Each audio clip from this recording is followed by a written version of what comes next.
तो केरल के बच्चे होते थे, केरल की बच्चियां थी। हम आगे बढ़े, सीकर जुन्नू की हमारी बेटियों ने आगे बढ़े, इस प्रदेश के कोने कोने के अपनी सेवाएं दी शिक्षा के क्षेत्र में। हम आपका नागौर लगता ही जिला है, लेकिन बहुत पीछे रह गए। सीकर जुन्नू आगे था, सीकर से शिक्षा की क्रांति आई और आज भी सीकर शिक्षा के हब के रूप में देखा जा रहा है। एजुकेशन हब का कोई नाम आता है तो कोटा और सीकर राजस्थान के अंदर सबसे बड़ी जगह है, जहाँ से किसान के बेटे बेटियां कोई इंजीनियर बनता है, कोई डॉक्टर बनता है। और सेना क्या सबसे बड़ी साजिश अगर किसी ने दी 62, 65, 71 और कारगिल की लड़ाई के अंदर सीकर के योद्धाओं ने दुश्मन के दांत खट्टे कर दिए थे, शेखावटी के योद्धाओं ने दुश्मन के दांत खट्टे कर दिए थे। लेकिन राजनीतिक रूप से मैं कहना चाहूंगा, थोड़ी सी खारी बात है, सुननी पड़ेगी। राजनीतिक रूप से नौजवान तो तैयार है, लेकिन पुराने लोग राजनीतिक रूप से अभी भी उसी बात को पकड़े बैठे हैं जो 70 साल से पकड़ के बैठे थे, कांग्रेस और भारतीय जनता पार्टी। हाँ, जहां मैं खड़ा हूं यहाँ जरूर परिवर्तन होता है, तीसरी ताकत जीतती रही है, ये इलाका मजबूती सही है। लेकिन आपको यह भी सोचना होगा, अब राजस्थान की तीसरी ताकत कौन है? कौन ऐसा व्यक्ति है जो किसानों के लिए मोदी की सत्ता को ठोकर मार के 70 दिन सड़क पर बैठ सकता है? कौन ऐसा नौजवान नेता है जो जब सेना को ठेके पे दिया जाता है तो सेना के ठेका का विरोध करता है और सड़क पर? 2-3 दिन पहले आपने देखा होगा कि पंजाब का हमारा एक किसान का बेटा अग्निवीर जब वो शहीद होता है तो एम्बुलेंस के अंदर उसका शव लाके उसके गाँव में डाल दिया जाता है। आप बताइए, ये वही पीड़ा है जिसकी शंका मैंने जाहिर की थी। इस अग्निपथ को वापस लेने का विरोध अगर देश के अंदर किसी सांसद ने किया तो सीकर के सांसद ने नहीं किया, और न झुंझुनू के सांसद ने किया, न चूरू के सांसद ने किया, और न देश के किसी सांसद ने किया। नागौर का सांसद जिसको सांसद बनने में शेखावटी के नौजवानों का बहुत बड़ा योगदान है, अग्निपथ का विरोध किया।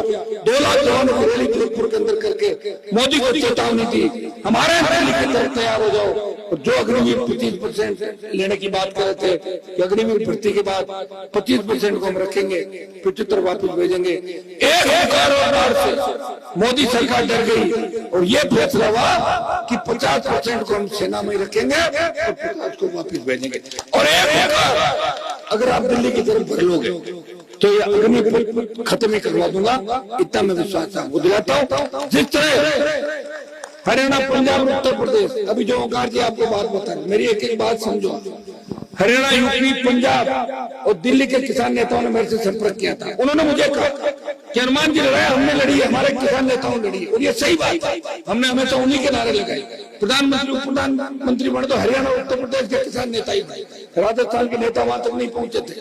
उन्होंने कहा कि राजस्थान के किसान अगर इस किसान आंदोलन में हमारा साथ दे और आप मोदी को छोड़ दो तो हम सारा ऋण उतरावा मानेंगे, राजस्थान को भी वही सम्मान देश में मिलेगा तो हरियाणा, उत्तर प्रदेश को मिलेगा।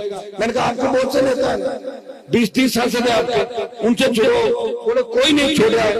आपके अंदर वो जज्बा है, वो ताकत है, आप तेजा जी के भक्त हो, मोदी की सत्ता को ठोकर मारो। भाइयों, मैं चाहता तो मंत्री बन सकता, मंत्री बन के चार्टर में उठता, आ जाता, कुछ फौज मेरे पीछे पीछे भी दौड़ती है, अभी दौड़ रहे हैं, नहीं दौड़ रहे बीजेपी के अंदर। देखो आप, सुबह दुपट्टा कांग्रेस का, शाम को भाजपा का, शाम को भाजपा, सुबह कांग्रेस, कोई किसी के पीछे भाग रहा है, कोई किसी के पीछे भाग रहा है। मंत्री बन के भी नहीं, एक 2 बार बन गए, फिर भी उनकी इच्छा है कि और, लेकिन मुख्यमंत्री वो नहीं बनना चाहते, मंत्री बनना ही चाहते हैं, उनकी सोच। हनुमान बेनीवाल ने कहा कि अगर मेरे मैदान से किसान कौम अगर ऊपर उठती है, मेरे मैदान से अगर मोदी झुकता है तो मेरा मैदान ले लो और NH-8 को जाम करके मोदी की सत्ता छोड़ दे। सड़क पर कोई सांसद आया, वो नागौर का सांसद था।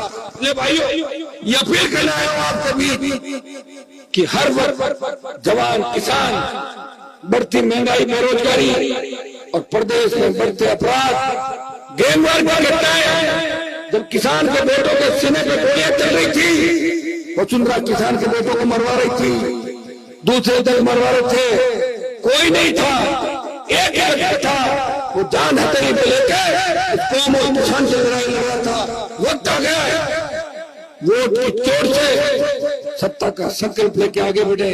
वोट तो देते आए हो लगातार लंबे समय से, वोट आएंगे चले जाएंगे, लेकिन उम्र वापस नहीं आएगी।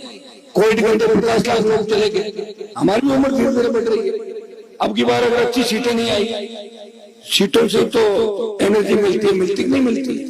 पिछली बार 3 नहीं आती तो मैं पार्टी बना के लड़ नहीं पाता। और अब की बार मैं इतना ही विश्वास आपको दिलाता हूं, मारवाड़ के अंदर आलू का तूफान चलेगा और सीकर में सुनामी चलेगी। ये मुझे आप बात सोच कर अनुमान, सीकर जिले से जो आपने बलिदान दिया वो वैसे नहीं जाएगा। वोट तोड़ के हम आपका साथ देंगे। मैं विश्वास रखता हूँ उम्मीदवार आप तय करोगे, मेरे उम्मीदवार तय करेंगे। कोई स्क्रीनिंग कमेटी नहीं है, दिल्ली में कोई मीटिंग नहीं कर रहा हूँ। अभी अमृत में सारे लोग बात कर रहे थे, मैंने कहा भाई साथ में बातचीत भी कर लो, किसको कहां से लड़ना है।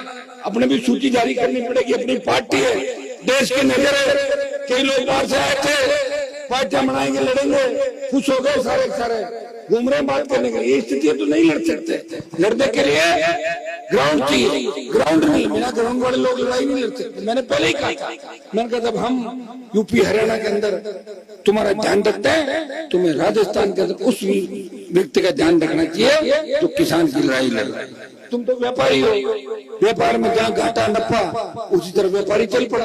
व्यापारियों के साथ कैसे गठबंधन हो सकते, हो ही नहीं सकते। इसलिए मैं आपको आह्वान करता हूँ, समझे, हर बात को समझे, आपको तय करना है।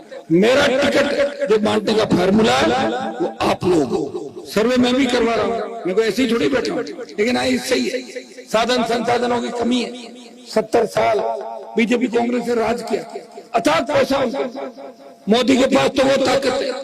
ईडी बेचता है, सीबीआई बेचता है, उसको पता है कि कौन से दिन किस नेता की फोटो आनी है और कौन से दिन किसकी तलाशी लेनी है। जो चुनाव आगे आ रहे हैं, ईडी नागौर से सीकर की ओर बढ़ रही है, आगे ना सीकर की तरफ। मुझे लग रहा है धीरे धीरे वहां पहुंच जाएगी, जहाँ की उम्मीद है आप सबको जाएगी, वहां उनका काम है ये। और गहलोत की एसीबी और सीआईडी सीबी वही पहुंचेगी, आप देख रहे हैं। तो इनके पास ये हथियार है, मुझे भी तंग कर रहे हैं, आप देख रहे हैं। एक व्यक्ति वोट मांगता घूम रहा है, कभी प्रशासन आगे आ जाता है, कभी कोई आगे आ जाता है। आप बताइए, डीजे बजाना, खुशी मनाना, चुनाव में डीजे नहीं बजेंगे तो कहां बजेंगे? शादी में डीजे नहीं बजेंगे कहां बजेंगे? लेकिन हर चीज पे हनुमान बेनीवाल को तंग परेशान करना। मैं बच्चों को ये सीख देता हूँ, हमें कानून और आचार संहिता की पालना करनी है, उलझना नहीं है, झगड़ा नहीं करना, नशे से दूर रहना है। कई ऐसा नहीं हो, लोग ये कहते हैं कि हनुमान जी ने बच्चों को कलेक्ट्रेट पे ले जाके ये करवा दिया।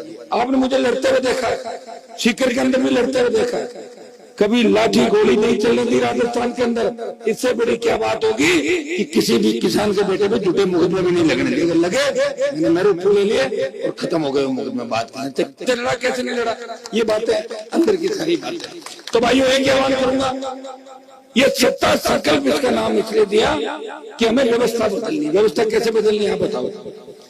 रोज आप परेशान, सांप चोरी हो रही है, वाहन नहीं मिल रहा है, छोटे बच्चों के साथ जिस तरह बलात्कार की रेप की घटनाएं हो रही हैं, गरीब को मार के फेंक दिया जाता है, गैंगवार हो रहा है, बेरोजगारी बढ़ रही है, किसान कर्जे के बोझ के तले आत्महत्या कर रहा है, नशा बढ़ रहा है, सशक्त लोकायुक्त नहीं, नेताओं को पैसे खाने की छूट है, बड़े अधिकारी मगरमच्छों को पैसे खाने की छूट है, गरीब अगर थोड़ी सी बिजली चला लेगा, अपने खेत में पत्थर निकाल लेगा, इलीगल माइनिंग हो गई, वीसीआर कर दी, मुकदमा दर्ज कर दिया। इस व्यवस्था को बदलना है। टोल किस बात का टोल?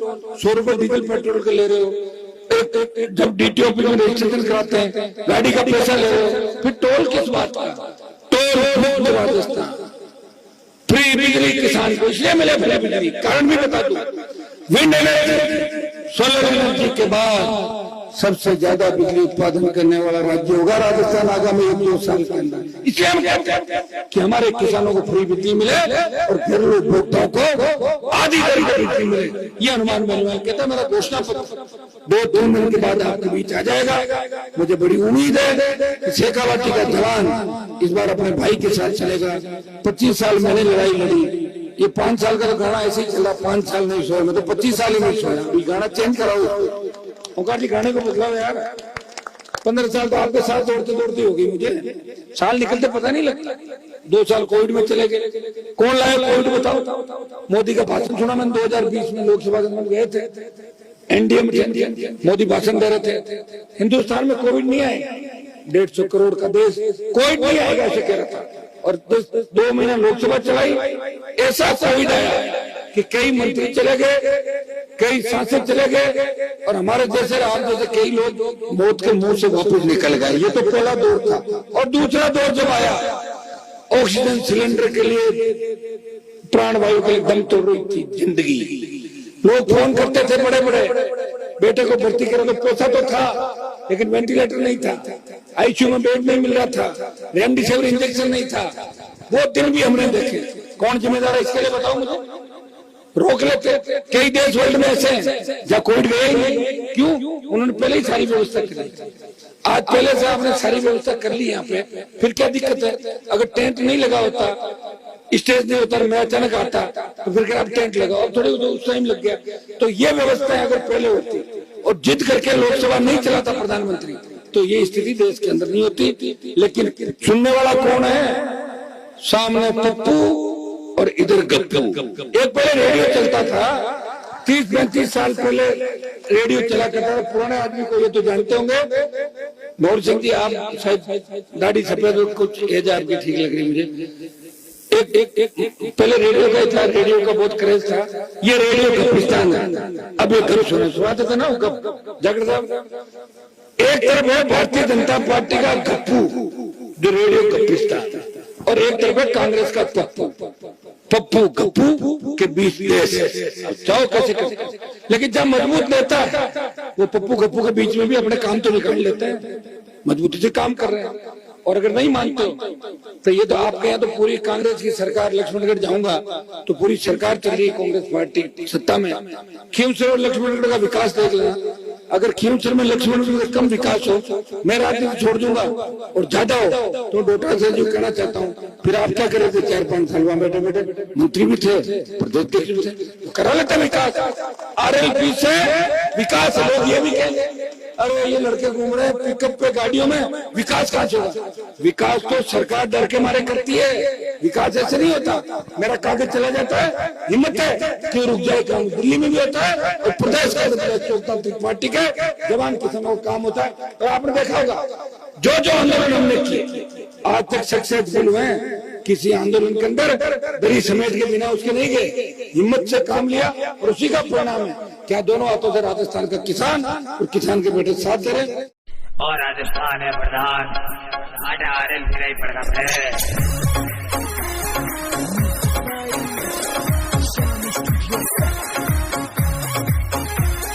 शहर पर को जिगरो है कोई ठड़के वाली चाल रे, छत्तीस कौम को है रखवालो नाम बेनी वाल रे, नाम बेनी वाल रे। वो दिल सूचावा आगे लावा साथ निभावा रे, RLP रो साथ निभावा, RLP रो साथ रे, RLP रो साथ निभावा, RLP रो साथ रे, RLP रो साथ रे।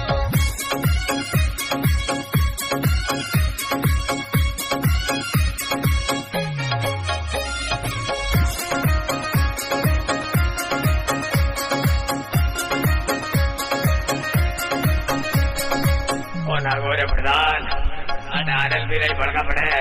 झूठा दिलासा दिया कभी ना और कभी ना देवेला, किसान रो कर दे तो खून तू चुकावेला। सुरेंद्र दोतड़ नेताजी रो पूरो साथ निभावेला, किसान रो कर दे तो खून तू चुकावेला। सभी मिलकर बेनीवाल जी को CM बनावा रे, RLP को साथ निभावा, RLP को साथ रे, RLP को साथ निभावा, RLP को साथ रे, RLP को साथ रे। डाली डाली में RLP की लहर है, सुरेंद्र दोतड़ पे तेजाजी की मेहर है, जी जान से संग उसकी ना RLP में नाम की ना। बड़े थाना और सुरेंद्र दोतड़ युवा नेता RLP की जान रे, नेता नेता में बेनीवाल की अलग ही पहचान है।